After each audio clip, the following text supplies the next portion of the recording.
Persistent virus infection, তাই না? তো তার আগে বুঝতে হবে যে ভাইরাসের যে ভাইরাল ইনফেকশনগুলো আছে ওগুলো পারসিস্ট কীভাবে করে। তো যখন কোনো একটা ভাইরাস ইনফেকশন করে ওটা তো অ্যাকুট ইনফেকশন থাকে, তাই না? তারপর সেই ভাইরাসটা যদি পুরোপুরি এলিমিনেটেড না হয়, কমপ্লিটলি এলিমিনেটেড না হয়, তাহলে সেই অ্যাকুট ইনফেকশনটা পারসিস্টেন্ট ভাইরাল ইনফেকশনের রূপ নেয়।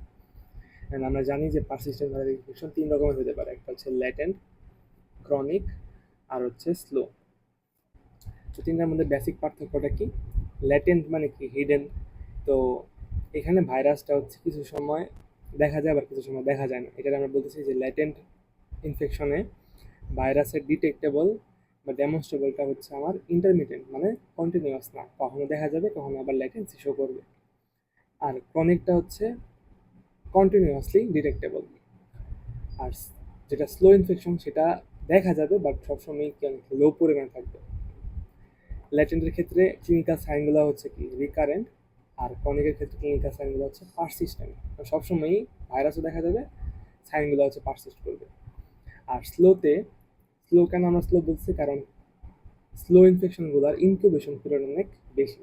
এখন ইনকিউবেশন পিরিয়ড যদি অনেক বেশি হয় তাহলে কি প্রি ক্লিনিক্যাল ফেজ, মানে সাইন সিমটম যে ফেজে দেখা যায় না ওই ফেজটা অনেক বড় হয় এবং সাইন সিমটমগুলো অনেক ডিলেটলি শো হয়। এর কারণে কিন্তু আমরা এই ইনফেকশনটাকে স্লো ইনফেকশন বলতেছি।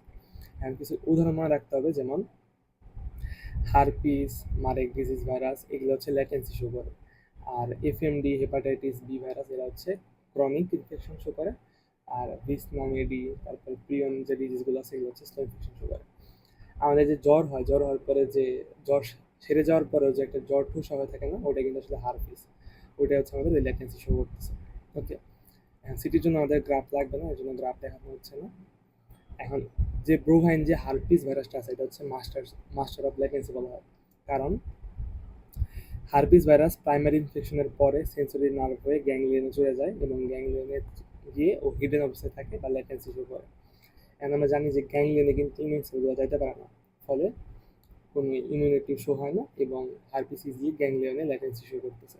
এর কারণে হারপিসকে বলা হয় মাস্টার অফ ল্যাটেন্সি। বাট যখন আবার স্ট্রেস কন্ডিশনে থাকে হোস্ট, তখন কি করে এই গ্যাংলিয়ন থেকে ওই ভাইরাসটার, হারপিস ভাইরাসটার আবার রিঅ্যাক্টিভেশন হয়, সে এপিথেলিয়ামে চলে আসে এবং রেপ্লিকেট করা শুরু করে, তারপরে শেডিং করে ফেলে। এটা গেল আমার হারপিস, যেটা হচ্ছে আমার ল্যাটেন্সি শো করে। তারপরে কনিক ভাইরাসের মধ্যে কনিকের ছিল কি, কনিকে কিন্তু আমরা বলছিলাম যে কন্টিনিউয়াসলি ভিজিবল। কেন কন্টিনিউয়াসলি ভিজিবল? কারণ কনিকে কন্টিনিউয়াস রেপ্লিকেশন হয়, যখন রেপ্লিকেশন হবে তখন কিন্তু ওই যে জাস্ট এক্লিপ ফেজ ছাড়া আমরা কিন্তু ভাইরাসটাকে দেখতে পারবো। ওকে, এখন কনিকের একটা উদাহরণ ছিল হচ্ছে FMD. FMD career state show করে। ক্যারিয়ার স্টেট কারা শো করে? একটা অ্যানিমাল ধরলাম রিকভার হয়ে গেছে বাট সে কিন্তু ক্যারিয়ার হিসেবে থাকতে পারে, ও কিন্তু ভাইরাস শেড করে। তারপর এফএমডি কাহিনীটা কি? এফএমডি হারপিস যেরকম হচ্ছে গ্যাংলিয়নে যে ল্যাটেন্সি শো করতেছিল, তারপরে স্ট্রেস কন্ডিশনে আবার রিঅ্যাক্টিভেশন হয়ে আবার হচ্ছে আমার ইনফেকশনটা শো করতেছিল, এই যে আমরা রিকারেন্সির যে কথাটা বলছি। অন্যদিকে এফএমডি কি করে? এফএমডি হচ্ছে আমাদের ফ্যারেঞ্জাল টিস্যুতে থাকে, যখন স্ট্রেস কন্ডিশন পায় তখন সে কী করে রেপ্লিকেশনটা বাড়ায় দেয়, ফলে ডেভেলপমেন্ট অফ ডিজিজ হয়। এবং আমরা তখন হচ্ছে এই জন্য আমরা বলতেছি কি এখানে যেহেতু পারসিস্ট করতেছে এর কারণে এটা বলতেছি কি ক্রনিক ইনফেকশন।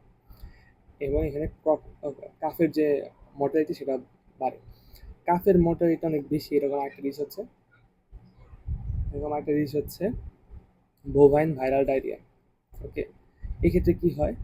এক্ষেত্রে এই বোভাইন ভাইরাল ডায়রিয়াটা যদি কাউয়ের হয়, কাউয়ের না এরকম ডেথ হয় না, জাস্ট প্রোডাকশন লস হয়। বাট কাউ থেকে এটা কাফে ট্রান্সমিশন হয় এবং কাফের জন্য কি হয়, এই বোভাইন ভাইরাল ডায়রিয়ার যে ভাইরাসটা সেটা হচ্ছে কাফের জন্য সেলফ হিসেবে কাজ করে, যেহেতু মাদার থেকে পাইছে।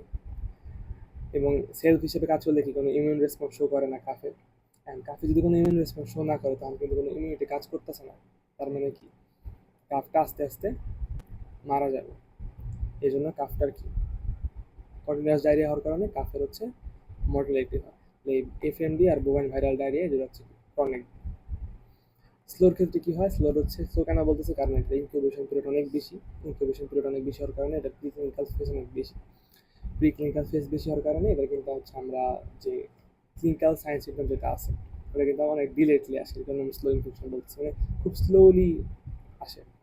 এবং এটা একটু প্রোগ্রেসিভ ইন নেচার, যেমন হচ্ছে ভিসনা মেডি, তারপর হচ্ছে আমার প্রিয় যে জিনিসগুলো আছে ওগুলি।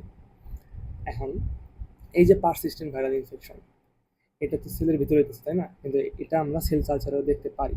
অ্যান্ড সেল কালচারে যদি দেখি তাহলে কী হবে? শরীরের ভিতরে যা হইতেছে ওটা কিন্তু আমরা সেল কালচারে দেখে আমরা বুঝতে পারবো, আন্ডারস্ট্যান্ড করতে পারবো। তিনটা প্যাটার্ন শো হয়, একটা হচ্ছে ক্যারিয়ার স্টেট, একটা হচ্ছে স্টেডি স্টেট, আর একটা হচ্ছে ল্যাটেন্সি।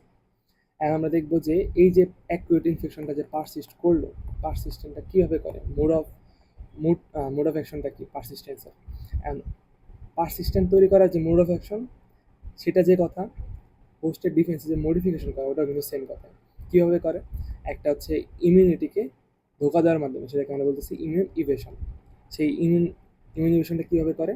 বিভিন্ন প্রোটেক্টেড সাইট আছে যেখানে ইমিউনিটি যাইতে পারে না, ইমিউন সেলগুলো যাইতে পারে না, সেখানে যায় সে হচ্ছে চুপ করে বসে থাকে। যেমন হারপিসের ক্ষেত্রে কি ছিল, গ্যাংলিয়নে যায় সে ল্যাটেন্সি শুরু করতো। তারপর অনেকে কী করে, অ্যান্টিজেনিক এক্সপ্রেশনটা কমায় দেয়, অনেকে আবার নন নিউট্রালাইজিং অ্যান্টিবডি তৈরি করে। নন নিউট্রালাইজিং অ্যান্টিবডিটা কি? অ্যান্টিবডি তৈরি হবে, ওকে, বাট সে নিউট্রালাইজ করতে পারে না। আমরা জানি, ধরলাম এটা একটা ভাইরাস, এটার এপিটোপ, এই এপিটোপে কিন্তু অ্যান্টিবডিটা যায় এই ভাইরাসটাকে নিউট্রালাইজ করে দেওয়ার কথা। বাট যদি নন নিউট্রালাইজিং অ্যান্টিবডি তৈরি হয় তখন কিন্তু এখানে বাইন্ড করবে, বাট নিউট্রালাইজ করতে পারবে না, ওকে। তো নন নিউট্রালাইজিং যে অ্যান্টিবডিগুলো আছে সেগুলো হচ্ছে কিন্তু ভাইরাসের রিসেপ্টরের সাথে বাইন্ড করে, কিন্তু নিউট্রালাইজ করে না। ফলে কি ভাইরাসটা খুব সহজে এন্ট্রি করতে পারে এবং ইমিউনিভেশন করে ফেলতে পারে। তারপরে একটা গেল ইমিউনিভেশন, যার মাধ্যমে ভাইরাসটা মানে ভাইরাল ইনফেকশনটা পারসিস্ট করে। আরেকটা হচ্ছে অ্যান্টিজেনিক ভেরিয়েশন, যেটা আমরা হচ্ছে ভিসনা মেডি এবং আরএনএ ভাইরাসগুলোর মিউটেশনের ক্ষেত্রে আমরা দেখতে পাই। যে আমরা মিউটেশন যখন পড়ছিলাম যে আরএনএ ভাইরাসগুলোর মিউটেশন রেট অনেক বেশি, ফলে অনেক অ্যান্টিজেনিক ভেরিয়েশন বা ফেনোটাইপিক ভেরিয়েশন ও শো করে। তারপর হচ্ছে ল্যাটেন্সি। ল্যাটেন্সি মানে কি? হারপিস যেরকম বিভিন্ন প্রোটেক্টেড সাইডে যা হচ্ছে ল্যাটেন্সি শো করে, ওইরকম ডরমেন্ট অবস্থা থাকে। অথবা একটা হচ্ছে এপিসোমাল। এপিসোমাল হিসাবে থাকে। এপিসোমাল জিনিসটা কি?